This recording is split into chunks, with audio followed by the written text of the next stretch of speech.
Hello friends, welcome to my channel. तो चलिए देखते हैं वित्त विधेयक फाइनेंस बिल के बारे में। तो बजट से रिलेटेड टॉपिक चल रहा था, तो आज वित्त विधेयक और उससे रिलेटेड कुछ टॉपिक हम देखेंगे। तो जो हमारे चैनल पर नए हैं, चैनल को सब्सक्राइब जरूर कर ले ताकि आपको नोटिफिकेशन जो है मिलता रहे। ठीक है, तो आइए देखते हैं आज का टॉपिक। तो आज का टॉपिक है वित्त विधेयक यानी फाइनेंस बिल। साधारणतः वित्तीय मामलों जैसे राजस्व यानी रेवेन्यू या व्यय एक्सपेंडिचर से संबंधित विधेयक को वित्त विधेयक कहते हैं। जब धन विधेयक में साधारण विधेयक के भी उपबंध जोड़ दिए जाते हैं तो उससे क्या कहा जाता है? वित्त विधेयक कहा जाता है। इसका उल्लेख अनुच्छेद 110 में है। यहाँ पे एक टर्म है और ये एग्जाम में पूछा भी जाता है कि सभी धन विधेयक वित्त विधेयक होते हैं, परंतु सभी वित्त विधेयक जो है धन विधेयक नहीं होते हैं। ठीक है, तो एक तरह से कह सकते हैं जब वेन डायग्राम बनाते हैं तो इसमें क्या रखेंगे? विधेयक को, और अगला जब घेरेंगे एक और वेन डायग्राम तो इसमें रखेंगे हम वित्त विधेयक को। ठीक है, तो इस अनुसार से ही आपको समझने में आसानी हो जाता है कि सभी धन विधेयक, ठीक है, सभी धन विधेयक वित्त विधेयक के अंतर्गत आएंगे, विधेयक होते हैं, परंतु सभी वित्त विधेयक जो होते हैं वो धन विधेयक नहीं होते हैं।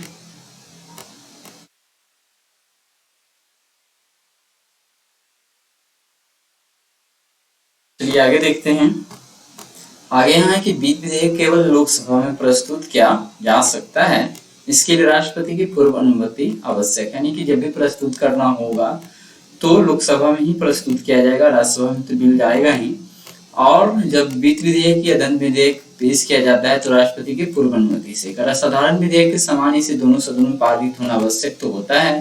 राज्यसभा इसमें संशोधन कर सकती है या अस्वीकार कर सकती है। दोनों सदनों में असहमति होने पर संयुक्त बैठक का भी प्रावधान होता है। ठीक है, राष्ट्रपति इसे पुनर्विचार के लिए सदनों को लौटा सकते हैं। आगे देखते हैं।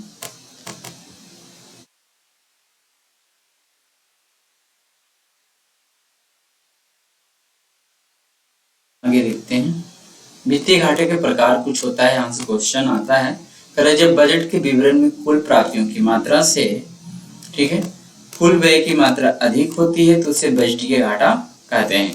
ठीक है, तो सबसे पहला है आपका बजटीय घाटा, जिसको बोलते हैं बजटरी डिफिसिट। आगे यहाँ पे हम पढ़ेंगे बजटीय घाटा, कुल बजटीय व्यय और कुल बजटीय प्राप्तियां, तो बजटीय घाटा होता है। ठीक है, कभी कभी फॉर्मूला से रिलेटेड भी क्वेश्चन पूछा जाता है। आगे है राजस्व घाटा, रेवेन्यू डिफिसिट। कह रहा है जब कुल राजस्व प्राप्तियां कुल राजस्व व्यय से कम हो तो इसे राजस्व घाटा कहते हैं। तो सिंपली ये याद रखना है, कुल राजस्व व्यय, ठीक है, माइनस कुल राजस्व प्राप्ति, यानी व्यय अधिक हो रहा है और प्राप्तियां कम हो रहा है तो वो राजस्व घाटा कहलाएगा। आगे है राजकोषीय घाटा, फिजिकल डेफिसिट। जब सरकार का कुल व्यय, ठीक है, कुल व्यय क्या होगा? राजस्व व्यय और पूंजीगत व्यय, उसकी कुल आय, तो कुल आय वही राजस्व आय। यहाँ पे बीच में प्लस कर सकते हैं, छूट गया ना, ठीक है, पोस्ट में भी दिखाया। तो राजस्व आय प्लस पूंजीगत आय से अधिक हो जाता है तो यह स्थिति राजकोषीय घाटा कहलाती है। तो उसी को यहाँ पे आप देख सकते हैं, कुल व्यय, ठीक है, और गैर ऋण राजस्व प्राप्तियां, तो वो राजकोषीय घाटा कहलाता है। ऊपर का जो स्टेटमेंट है उसके अनुसार शॉर्टकट में क्या देख सकते हैं? राजस्व व्यय, ठीक है, प्लस पूंजीगत व्यय माइनस टोटल यहाँ पे राजस्व आय प्लस पूंजीगत आय। तो आइए देखते हैं प्राथमिक घाटा क्या होता है।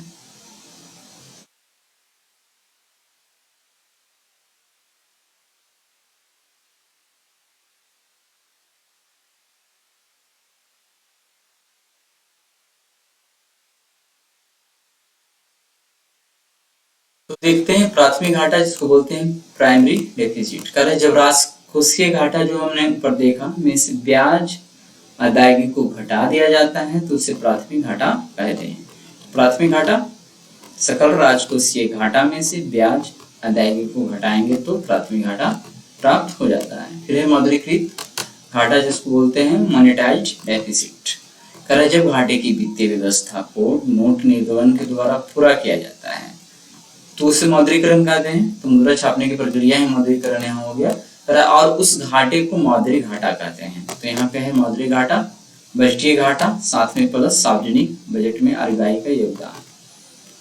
तो ये टोटल घाटा ही माना जाता है और इसको बोलते हैं मौद्रिक घाटा, बजटीय घाटा प्लस सार्वजनिक बजट में आरबीआई का योगदान, क्योंकि ये कुछ योगदान दिया बजटीय घाटा को कम करने के लिए।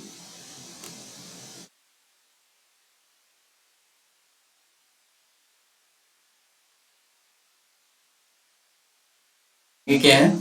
क्रियात्मक घाटा, जिसको बोलते हैं ऑपरेशनल डेफिसिट। कह रहा है स्फीति समायोजित राजकोषीय घाटे को क्रियात्मक घाटा कहते हैं। तो क्रियात्मक घाटा मतलब सकल राजकोषीय घाटा माइनस स्फीतिक समायोजन। ठीक है, तो आज हमने कुछ टॉपिक तो देख लिया इकोनॉमिक्स से। कल मिलते हैं ज्योग्राफी से रिलेटेड टॉपिक के साथ। तो आज की वीडियो में इतना ही रहने देते हैं, मिलते हैं कल ज्योग्राफी के टॉपिक के साथ। ठीक है।